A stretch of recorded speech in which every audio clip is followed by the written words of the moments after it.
What's going on, guys? So in today's video, we're going to be looking at the top teams from all 4 chapters. Let's dive into it.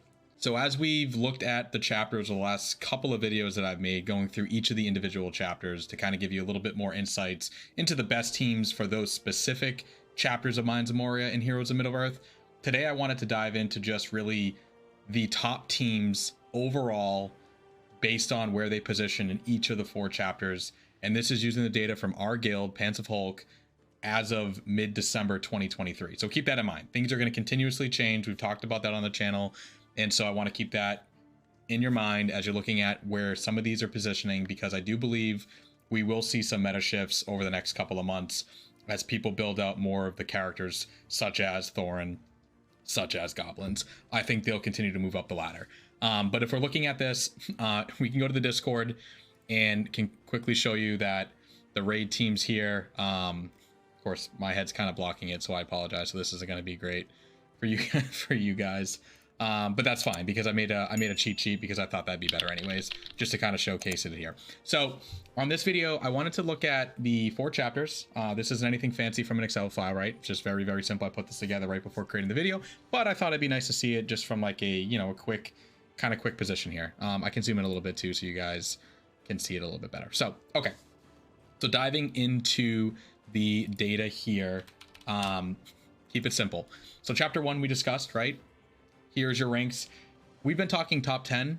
I did take hybrids out of here, so keep that in mind. And the only reason I took out hybrids is because they kind of fall into multiple team kind of builds, right? Like there isn't a one size fit all hybrid team for each of the 4 chapters. So if I just kind of started plopping hybrids here, like it doesn't really tell a great story. I wanted to keep the teams together, so it was a little bit better to understand. Now, some of these teams aren't fully 5 squad teams or 3, but like, they're a faction of their own. They're not a hybrid squad where you're kind of flexing in a bunch of filler guys, right? So with that out of the way, we don't have to dive into all 4 chapters. We've already kind of done that on separate videos going into each of the teams and kind of why they shine in those chapters. But just high level, we know chapter 1 and chapter 3 are wave based. So teams built around handling waves are kind of going to do a lot better, or potentially a lot better than teams that might be a little bit more focused on single target, like your chapter 2 and your chapter 4 bosses. So those are the 4 chapters that we currently have in the game for Mines of Moria. And now with all these kind of positions based off of each of the 4 chapters we discussed, I went ahead and figured out where does that kind of land. And based off the Discord, the rankings are in the same position. The only 2 that flip-flopped here on my file versus the Discord channel, just to kind of compare them, just to make sure I wasn't like way off or they were way off, is Road to Rivendell and Balance Expedition, which, to be fair, they have the same score. And the scoring is very simple. I didn't want to make this hard or complicated. I wanted to keep it simple, and my goal is to maybe in January do another tab and refresh this and kind of see where things shifted, right? Like that'd be cool to see, man, Rivendell was number 1, now they're 10th. Never gonna happen, right? But what would be cool is like in a year or 2 from now, when we add a bunch more factions to the game, I'd be curious to see like which ones power creep their way up, right? And take over that number 1 spot, number 2 spot, number 3 spot. And suddenly your Rivendells of 2023 that are like the team, the meta, the best are now like in, they kind of fall in that Road to Rivendell-esque level. And Road to Rivendell is now like your Mordor, right? Like no one's playing them anymore because you're just so low on the totem pole in terms of power. But if you're looking at this, again, score is simple, right? Like top one there, score 5. What does that mean? Rivendell, chapter 1, position 1, right? 1 point. Rivendell, chapter 2, position 2, 1 plus 2 is 3. Then number 1 for 4 points, and then number 1 for chapter 4 for 5 points. So that's how you get your 5. You divided that simply by 4 because of the 4 chapters, and they're ranked at 1.3. So essentially the number 1 team in the game for rating. So that puts them at number 1. Number 2 is your Rohan. Your Rohan 3 plus, again, some filler guys because no one's really running Rohan 5, right? But your number 2 squad is actually Rohan based off the data from our guild. Now, I wouldn't put this and say it's like a absolute locked in their number 2, but I will say a lot of people will probably agree as more and more have been kind of putting more resources into Rohan. They're shown to be super flexible in all the chapters and have been performing very well. So Rohan's a great squad to be going after, and they're very easy because they're like right at the beginning of the game of one of your farms. Amor's an arena character farm. Most people were attacking him right away when they started playing the game. So this is an extremely good squad to farm because they're very easy to get early on. Whereas Rivendell's a little bit more difficult because you really need like the full Rivendell squad, which is your R1 Eladin, and they're not exactly like first month farmable for most players because of the fact that they're such like a hard node at the end that you really need to like get your account level progressed. So you're sort of forced into like some of the other filler elves like Narameri or Lalia or some of the other guys. So they don't really quite perform until you get the full team, and then you got to build them up. So they're like a little bit more of like a progression account. But Rohan, you can get going and start raiding right away, right? So that's kind of nice to see that you have an early free-to-play-esque friendly team that is performing extremely well. Number 3, Haradrim. We know it's probably my favorite faction in the game. I love Haradrim. Continue to build them out every single week as I get resources. And so looking at Haradrim on this file, they're positioning themselves as the number 3 team, and not really surprised. They're the best chapter 2 team in my opinion, and they perform kind of in that top 5 range for all chapters. In this list, chapter 1, they're positioned at number 6, but more or less they're a top 5 chapter for all 4 chapters for Haradrim as a full squad. Thorn's Company's coming in at number 4. I'd expect to see them to kind of continue to bounce up as more and more people are able to 7-star Thorn, especially when he comes back around, hopefully in a few months. So no real surprise there that they're already performing as like a top 5 in all the chapters. Besides chapter 3, I don't know if they just maybe won't be a chapter 3 team in the long term just because the way their kit works. But as, you know, people try other ideas, mixing and matching Thorn's Company, I do think like they're going to be a top 5 team. They're probably going to end up shifting above Haradrim at some point in the next month or two. That would be my guess. They're probably going to become that number 3 or even number 2 team, even surpassing Rohan. And then coming in at number 5, we've got Road to Rivendell, which is another awesome group. I guess you say Road to Rivendell and Balance Expedition because they both positioned actually at the same score. So I would say Road to Rivendell is an edge above just because they do perform well in all of the chapters. You know, like top 5-ish range. The only one is chapter 4, a little bit difficult to perform with those guys. They're kind of capped, but again, they're the free to play team, right? Like they are a team that you get right off the bat in this game. So it's a team that anyone in the game can have, like pretty much your top 5 teams in raids. You have 2 that are completely free to play, right? Your Rohan and your Road to Rivendell. That's awesome. Like you have 2 teams that are capable of putting up 900k points if you go after them very early on your account and just prioritize them because they're good. So there's no reason not to. As you unlock further into the game, you can maybe go after your Rivendell or your Haradrim. But again, definitely take advantage of the fact that 2 of the 5 teams in my top 5 and our guild's top 5 are easily farmable for any player in this game. The only caveat that I had is I'm looking at this list, and this is something that I hope we see going into 2024 and early into 2024, is more factions and more power on the shadow side. Because if you look at this list, you have number 3 is Haradrim, that's Shadow Crystals, and then all the way down to what? Number 8 is Isengard. Then number 9 is Goblins, Dol Guldur, and Mordor, right?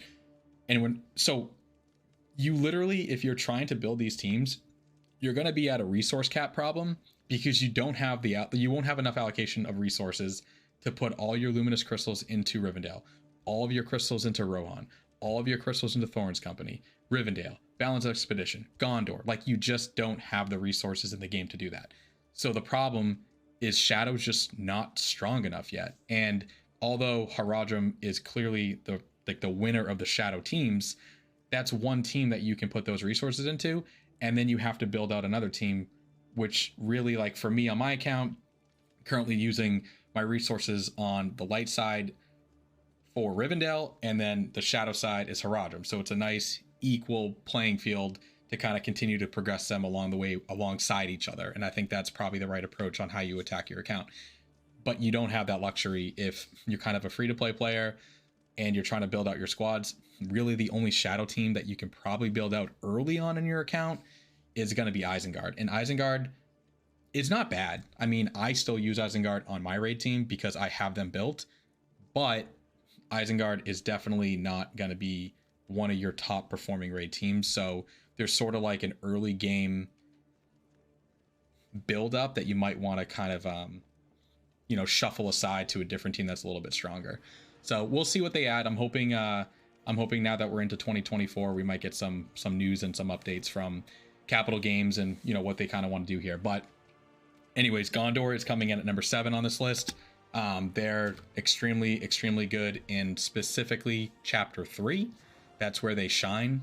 I would say if you want a team that can push your chapter 3 scores, then they're the team to go after, but they're really a one-trick pony right now. So that's something for me on my account. I don't think it's worth investing into a team that's going to really help me in just one chapter of the raid. So definitely not one that I would personally go after, at least this early on in my account, where I still have a lot of opportunity on a lot of characters to continue to build out. Number 8, like we talked about, is Isengard, and kind of like the rest of this list is just going to be your shadow side and a lot of teams that you're probably not looking at.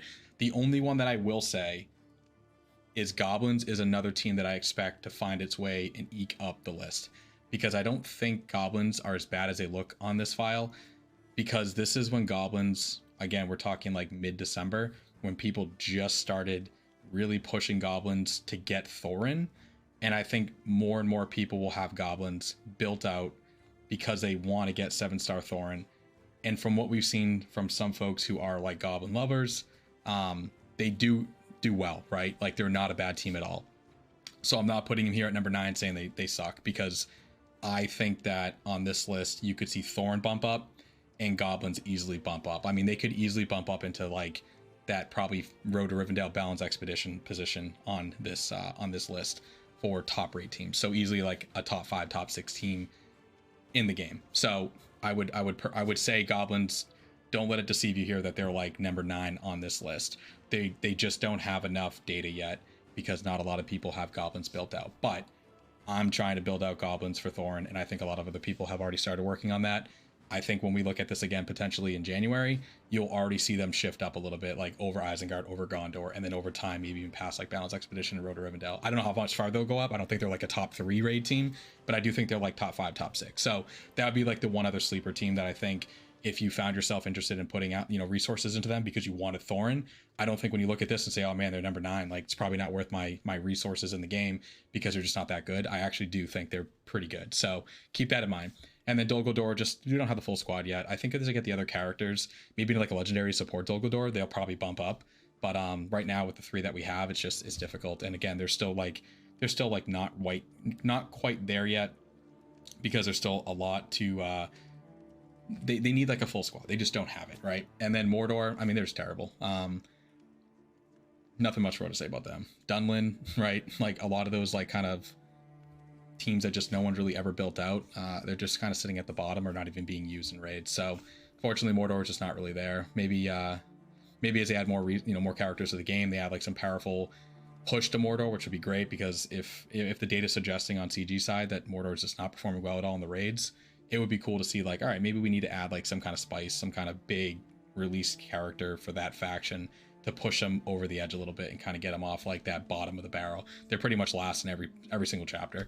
Chapter 1 here, they're technically just above Dol Guldur, but I mean, otherwise they're last. I almost left them off because I want to keep a top 10. This technically gives you 11 teams, but I figured, they are another tribe in the game, so let's just kind of include them. But anyways, that will cover the 4 chapters now as an overall for December 2023.